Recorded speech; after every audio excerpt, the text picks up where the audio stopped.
To get started, let's put the wheels on. Start with the front swivel wheels. Line each one up with the front axle and push up until you hear it click. Then do the same for the back wheels. Push each one onto the axle until it clicks. Pull firmly on each wheel to make sure they are all locked in before you move on. Now let's open up the frame. Find the two buttons on the handle.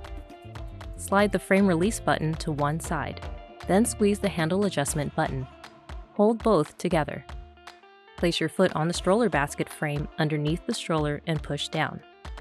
Let go of both buttons and keep pushing until you feel it click into place. Next, set your handle height. The handle has 5 positions, 4 strolling heights, and 1 storage position. To adjust, squeeze the handle adjustment button and hold it in. Then lift or lower the handle to whatever feels comfortable for you. Just keep in mind, do not stroll with the handle all the way down. That is the storage position, not a strolling height. Now for the seat. Before attaching it, snap the seat receivers onto the stroller frame. Each one has a colored dot.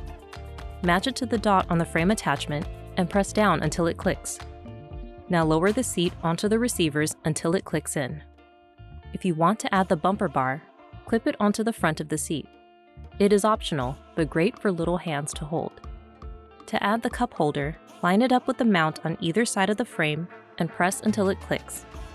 The seat can also face you in parent-facing mode. To switch it, press the release buttons on each side of the seat and lift it straight off the receivers. The buttons are memory, so no need to hold on to them.